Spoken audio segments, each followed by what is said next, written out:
आप में से सूर्य देव भगवान की पूजा कौन कौन करते हैं?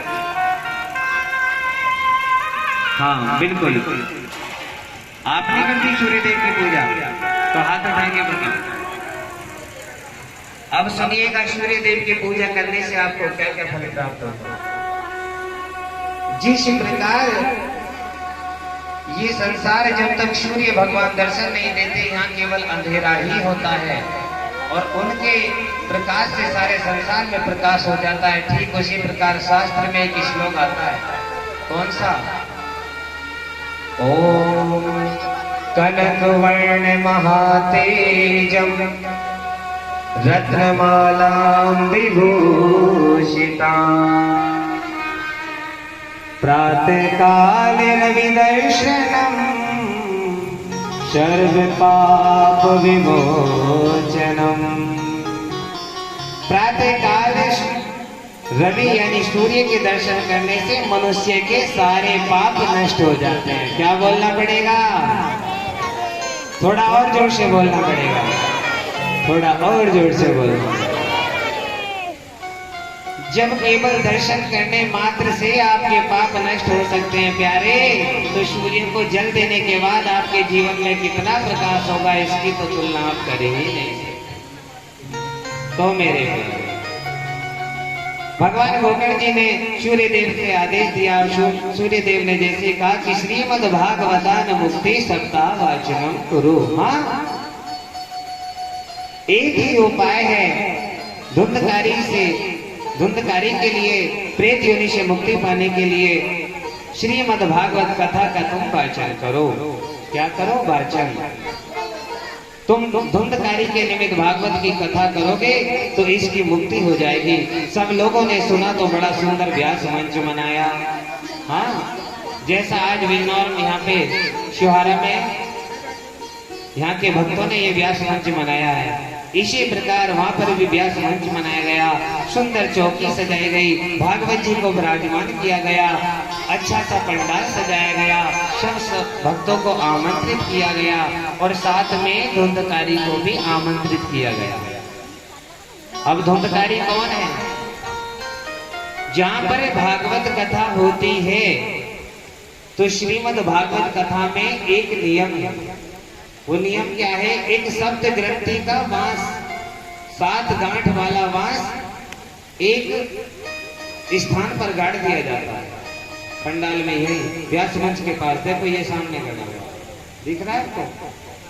तो ये धुंधकारी का रूप है। काय का रूप है? धुंधकारी का। तो मेरे प्यारे,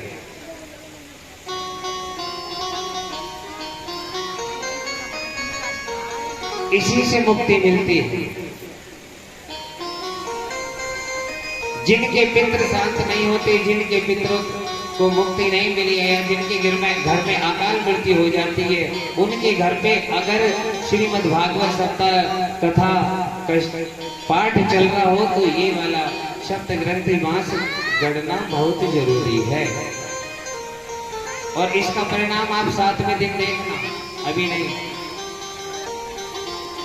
ऐसा ही सुंदर व्यास मंच बना करके कथा को प्रारंभ किया गया।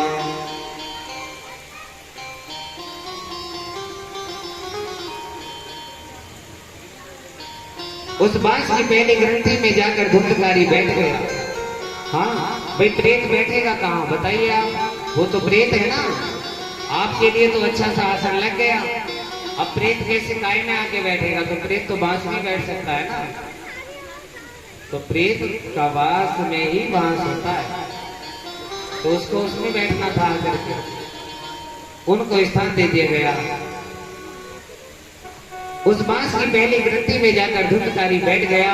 पहले दिन कथा का जैसे विश्राम हुआ सज्जनों, पहली ग्रंथि फट गई और दूसरे दिन की कथा में दूसरी ग्रंथि फट गई, तीसरे दिन की कथा में तीसरी ग्रंथि फट गई। इसी प्रकार 7 दिन की कथा में जैसे 7 दिन पूरे हुए, 7वीं ग्रंथि फट गई। बोलो गोविंद भगवान की जय। बड़ी कृपा करी। धुंधकारी बैठा हुआ प्रेत आत्मा जो धुंधकारी था एकदम देव रूप में परिवर्तित हो गया। हाँ जी, देव रूप में बन गया और हाथ जोड़कर बोले, भैया आपने बड़ी कृपा की। यदि आप भागवत श्रवण नहीं कराते तो मेरा उद्धार कैसे होगा? हाँ, भगवान के धाम से उसके लिए एक सुंदर विमान आया। क्या आया? सुंदर विमान आया। उसमें भगवान के पार्षद बैठे हैं। धुंधकारी जैसे ही विमान में बैठने लगा तो गोकर्ण जी ने कहा, ये क्या हो रहा है महाराज? भगवान के पार्षदों ने कहा, प्रेत धुंधकारी ने भागवत कथा सुनी है, इसलिए इन्हें प्रेत होने से मुक्ति मिल गई। हाँ, अब हम इन्हें बैकुंठ लेकर के जा रहे हैं। कहाँ लेके जा रहे हैं? बैकुंठ लेके जा रहे हैं। अत्रेव वसंति श्रुतवरो निर्मलः। तो मेरे प्यारे, यमराज के भ्राता श्री हैं शनिदेव। कौन है? शनिदेव। और कलयुग के न्यायाधीश भी कौन है? शनिदेव। कौन है? कि तेरी महिमा कोई न जाने हे शनिदेव। और आज दिन क्या है? शनिवार। तो क्या बोलना पड़ेगा? राधे राधे। जो भगवान के पार्षद होते हैं, मरने के बाद वो तो सीधे नारायण के श्री चरणों में जाते हैं, बैकुंठ धाम को जाते हैं।